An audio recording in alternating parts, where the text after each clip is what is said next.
ገርኳቹ የሰገድኩት በርካታ አካባቢ የሚገኘው ባዩሽ መስጊድ ነበር። ኢማማችን ደግሞ ኻጢባችን ደግሞ ሼህ አብዱል ሰላም አንዋር ነበሩ። ታዲያ ጁማ የኹጥባ ወርስ ደግሞ ስለ ነሚ ወሬ ማዋሰድና ስለ ሶሻል ሚዲያውን ስላለን ስለ ማህበራዊ ሚዲያ ነበረ። ታዲያ ኢማማችን የነገሩን ኻጢባችን የነገሩን ቂሳ ምን መሰላችሁ? አንድ ሰው የሚሸጥ ባሪያ ነበረው። ታዲያ ወደ ገበያ ይዞት ይወጣል። እንደምታውቁት በፊት ላይ እኛ ጥቁሮች ገበያ ላይ ወጥተን ልክ እንደ እንስሳ እንደ ቁስ ምናምን ነበር የምንሸጠው የነበረው ማለት ነው። ታዲያ ይዞት ይወጣል። ታዲያ አንድ ገዢ ይመጣና ይጠይቀዋል ስለ ባሪያው ማለት ነው። እንዴት ነው የባሪያው ነገር ሲለው በጣም ጎበዝ ባሪያ ነው፣ ስራ ይሰራል፣ ቀልጣፋ ነው፣ ኢነርጄቲክ ነው ምናምን ነገር ግን አንድ ችግር አለበት አለው። ምንድነው ችግሩ ምናምን ብሎ ጠየቀው።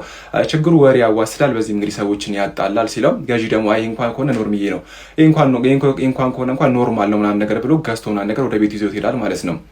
ታዲያ ከለታት በአንዱ ቀን ያ ባሪያ ወደ ሚስት ይሄድና እንዲህ ሲል ይነግራታል። አንቺ ምን የምታውቂው ነገር የለም፣ ባለቤትሽ በድብቅ ሁለተኛ ሚስት ሊያገባ ነው ይላታል። ሚስትም ደግሞ ደነገጠችው። እንደምታውቁት ሴቶቻችን ስለ ሁለተኛ ሚስት ምናምን ነገር ስታጫውታቸው ምናምን ነገር የሌላ አይደለም የሚዘንት የሚሉት እና በጣም ትኖች እና ምን ላድርግ ምናምን ነገር ብላ ስትለው ቀላል ነው ምናምን ነገር ያው ልክ ስተኛ ጠብቀሽ ከዚህሙ ላይ ትንሽ ጸጉር ትላጭለታለሽ ከዛ በኋላ ይወድሻል ምናምን ነገር አላት ማለት ነው። እሷም ደግሞ በቃ ስታይልሽ ምናምን ነገር ብላ ይሄን ለማድረግ ትዘጋጃለሽ ማለት ነው። እንግዲህ ስለተጠቀመች ትላጫዋለሽ ምናምን ነገር ብለዋታል።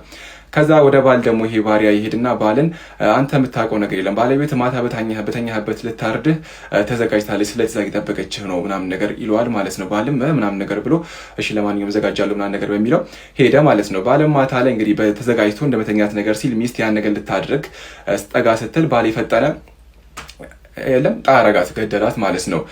ታዲያ ሳልቀደም ደግደም በሚለው ማለት ነው። ታዲያ ይህንን የሰሙ የሚስት ቤተሰቦች ደግሞ ባልየውን ይገሉታል። ታዲያ በባልየው ቤተሰቦችና በሚስትየው ቤተሰቦች መካከል እጅግ በጣም ከባድ የተባለ ጦርነት ተነስቶ ብዙዎች አለቁ ማለት ነው። በዚህ ግርግር እንግዲህ ባሪያው ነፃነቱን ማግኘቱን ተሰማ ማለት ነው።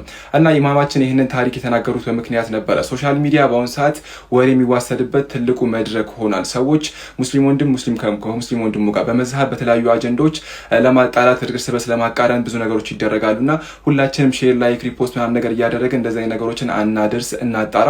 ከዚህም ባሻገር ምን ፖስት ሰዎችን ቢሆን አላህን ልንፈራ ይገባል።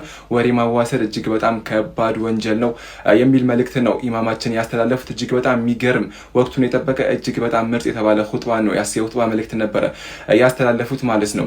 እና ይሄን ነገር በጣም ስለወደድኩት ወደ እናንተ አመጣሁት። እናንተ የት መስጊድ ሰገዳችሁ? ስለምንስ ነበረ? አንዳንድ መስጊዶች ስለ ሀጅና መሰል ነገሮች እንደነበረ ሰምቻለሁኝ። ነገር ግን አክሱም ላይ ለአምስተኛ ሳምንት አይደለም ኹጥባ ምንም አይነት እንቅስቃሴዎች አልነበሩም። ሙስሊሞቹ እንዳይሰግዱ እንግዲህ ተከታታይ አምስተኛ ሳምንት ተከልክሏሉ። እንደምታውቁት መስገድ የለም፣ መቀበር የለም፣ ከተማው ሂጃብ አድርጎ መንቀሳቀስ የለም፣ ሙስሊሞች መማር የለም። እጅግ በጣም ከባድ ነገሮች ነው ያሉት። ኤኒዌይስ እኔ በሰገድኩበት መስጊድ ይህንን ይመስል ነበር። የእናንተን አጋሩኝ። ቪዲዮን በደንብ ላይክ፣ ሼር፣ ፖስት ያደርጋችሁ ለሁሉም አድርሱልኝ። በአሁኑ ሰዓት ወሬ